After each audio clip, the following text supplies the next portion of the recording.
Okay, so I think hindi ko pa na-discuss itong difference between FPA models. Kasi models, ang ganda ng bigkas ko. Models, okay?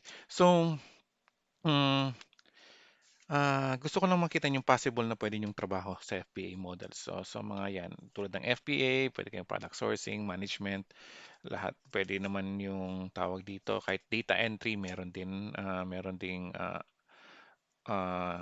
inventory, inventory checking, quality analyst. So, pwede yung dami ng trabaho. Pwede kayo doon. So, gusto ko lang i-share sa inyo yung online arbitrage, yung trabaho, yung pwedeng i-ano ni client, yung gawin sa Amazon is pwede siya mag-online arbitrage, which is the FBA thing. And then the RA, anong pagkakaiba ng OA sa RA? Siyempre, OA, online, ang retail is yung malapit sa store sa kanila. So, may mga client na sabi nila, i-research mo itong target kasi malapit to sa akin. Mag-research ka sa target ko anong profitable kasi puntahan ko lang doon. Pupunta ko lang sa store na yon and then bibili ako ng product. May yung mga ganong client. Kapag nag-sale doon sa lugar nila, itong ano malapit lang sa akin within less than 100 miles sa lugar ko, ibibigay sa yung map and then hanapin mo yung mga store na malapit sa akin and then hanapin mo sa online and then i-research mo yung product nila. Kung may makita kang profitable product, bibiliin ko doon mismo sa retail, sa store nila. So may mga ganong strategy. So online, syempre research ka lang kung anong available mismo doon sa website sa US. So mag-matters din na kailangan yung i-check kung international ba yun o hindi. May mga akala mo US pero pag check mo UK pala or Germany pala yung ano nila, yung main nila. May mga ganon, kailangan nyo lang i-double check everything. Ang next na pwede nyo maging trabaho, online or PR product sourcing, which is the wholesale. Wholesale is ibang approach naman yun. May mga client kasi, hinahire yung mga VA kasi hindi nila alam paano mag-start sa wholesale. So, that's the thing na nagkakaroon tayong trabaho. Paano gawin yung wholesale? Paano mag-reach out sa mga possible partnership. Magkaroon kasi ng wholesale, minsan may partnership. May mga ano rin na yung mga available lang sa Saleho, sa mga ano pa, sa mga Google, doon na kayo maghahanap ng mga wholesale supplier. Doon kayo nakakahanap ng less sa online arbitrage. Kasi sa online arbitrage kasi minsan fourth, ano na yun sila, nasa third part o nasa fourth party seller na sila, mga ganun. Medyo malayo na, medyo mataas na yung price nila. Pero kung sa wholesale ka, minsan direct, okay?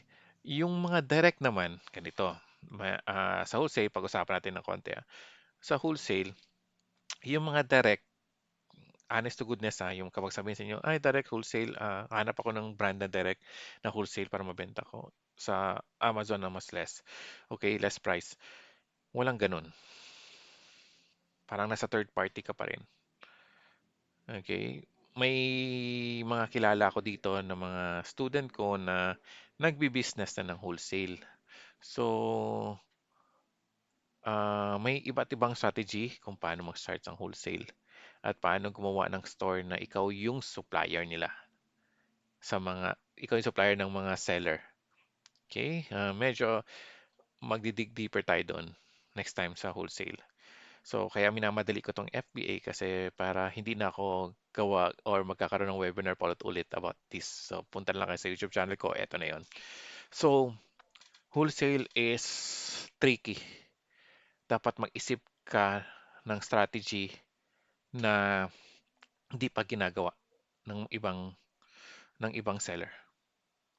Yun yung catch kasi ang daming-dami ng way. Pero ano yung way mo na kakaiba pero nakakuha ka pa rin less price kaysa doon sa ibang supplier. Okay? So, interesting. Next time, may ano ko yan, hiwalay ka tong wholesale kasi ano nga siya, tawag dito. Kailangan siya ng strategy and then brainstorming. Okay, bibigyan ko kayo ng iba't ibang sitwasyon or ano yung approach namin at ano yung success. Okay, next is, hindi ko nata nalagay dito, private label. Ang private label naman is you should know the brand, yung application ng brand, paano mag-check ng mga account, yung mga hijacker, um, suppressed listings, ano pa to, mga bad reviews, yun yung trabaho ng PL. Kung from the scratch is you look for a keywords na laging lumalabas and then what are the trends ng mga product. So yun yung private label. Gagawa ka ng product. Hanap ka ng supplier. Hanap ka ng manufacturer nun. Halimbawa, yung nakikita yung ibang product na pet supplies yan, mga ganyan. Dati doon ako nag-start sa mga pet supplies. Yung mga mga tawag ito, yung mga cat toys, yung mga feather, yan yung dyan nag-start kami sa wholesale. Sorry, sa private label. Diyan kami nag-start that time. So, imagine, nag-run ka ng dami-daming product. Sa 1 month, wala kami nahanap na pasok sa data na gusto namin. Naghanap lang kami ng product, tapos i-scan namin hanggang maiwan sa isa o dalawa product. Tapos, decision making after a month, wala.